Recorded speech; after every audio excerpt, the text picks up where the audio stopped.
कसं असतं, प्रत्येक कार्यकर्ता हा भावना व्यक्त करतो ना, आम्ही आमच्या भावना कार्यकर्ते म्हणून त्यांच्यापर्यंत व्यक्त केलेल्या आहे. हे मन वळवायचं किंवा त्यांना खुश करण्याचा हा विषय नसतो. आणि मतदारसंघात कुणी चुकीचं काम कुणी करू नये. शेवटी आपण सगळे अजितदादांच्या भूमिकेचे आहोत आणि अजितदादांच्या भूमिकेचे आपल्याला राहावं लागतं.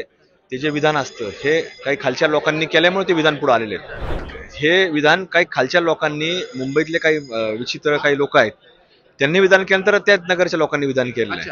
कारण दादा बोलल्यानंतर परत कुणी बोलायची आवश्यकता नसते.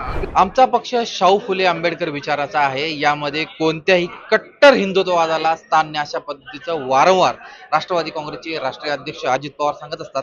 मात्र गेल्या काही दिवसांमध्ये वेगवेगळे वक्तव्य केलं, का केलं, कशामुळे केलं, याला कारण देखील आहे. त्यानंतर जे राजकारण तापलं आहे राज्याचं, ते जर बघितलं असेल तर फिरतंय ते म्हणजे अहिल्याबाई नगर जिल्ह्यामध्ये. आपल्यासोबत आमदार संग्राम जगताप आहे. तब्बल 8 दिवसानंतर तुम्ही आज मुंबईत आलात. म्हणजे अजित पवारांनी प्रदेशाध्यक्ष तुम्हाला निरोप पाठवला होता, भेटीसाठी बोलवलं होतं आणि तुमच्या वक्तव्यावरनं तुम्हाला टार्गेट केलं जात होतं. कुठल्याही प्रकारचं टार्गेट वगैरे नाही. अजितदादांनी जे काही त्या दिवशी सांगितलं आपल्या पत्रकार बांधवांच्या माध्यमातून की बोलवलेलं आहे, आणि निश्चित बोलवलंच होतं. पण आम्ही त्यांच्या कार्यालयामध्ये निरोप पोहोचवला होता की आम्ही आज दिंड्यांच्या कारणामुळे आम्ही येऊ शकत नाही. आणि दिंड्यांच्या अगदी नगर जिल्ह्यामध्ये जर पाहिलं, विशेषतः नगर शहरामध्ये, तर नाशिक जिल्हा असेल, मध्य प्रदेश असेल किंवा विदर्भ असेल, इथून हे दिंड्या अहिल्यानगर शहरातून जात असतात. त्यामुळे आम्ही त्यावेळेस येऊ शकलो नाही. पण आज दादांची भेट घेऊन हे सर्व भूमिका, मत जे आहे ते मांडलेलं आहे. त्याच्यावरती सविस्तर पुढच्या गोष्टी हे सगळे दादा बोलतोय. दादांचं जे मन ते वळवण्यात तुम्हाला यश आलंय का? दादांची नाराजी दूर केली आहे की तुम्ही? ते कसं असतं, प्रत्येक कार्यकर्ता हा भावना व्यक्त करतो ना, आम्ही आमच्या भावना कार्यकर्ते म्हणून त्यांच्यापर्यंत व्यक्त केलेल्या आहे. हे मन वळवायचं किंवा त्यांना खुश करण्याचा हा विषय नसतो. किंवा त्याच्या बाबतीत पुढील जे काय असेल ते मी त्याच्यावर तर काय फार बोलणार नाही.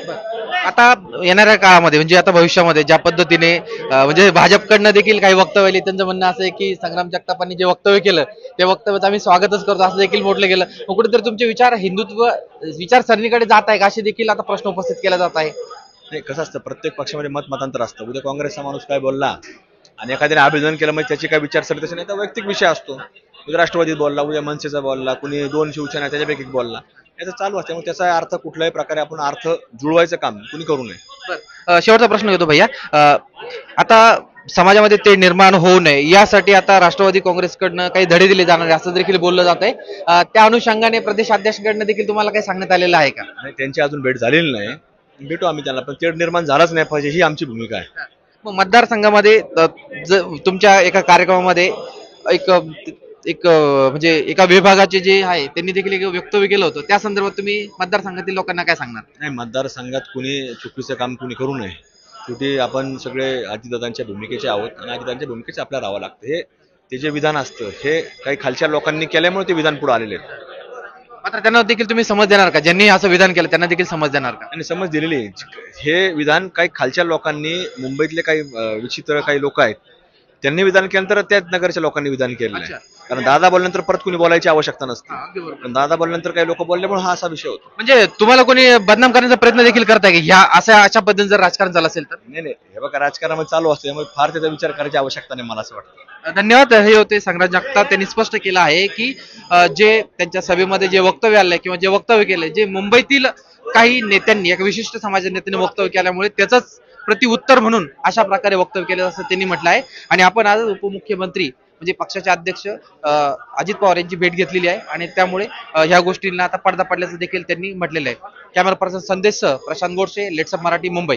सोशल मीडियाच्या भाऊ गर्दीत विश्वासार्हतेने चकाकणारे नाव म्हणजे लेट्सअप मराठी.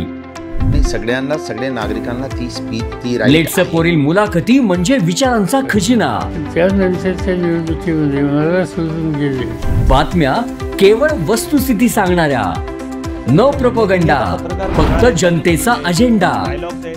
क्योंकि आने वाला कल जाने वाला है, जाने वाला कल आने वाला है. राजकारण, मनोरंजन असो की क्रीडा क्षेत्र, महाराष्ट्राची स्पंदने संवेदनशीलतेने टिपणारे माध्यम म्हणजे लेट्सअप मराठी. जगासोबत एक पाऊल पुढे राहण्यासाठी लेट्सअपचे ॲप, सोशल मीडिया आणि वेबसाईट सोबत कनेक्टेड रहा.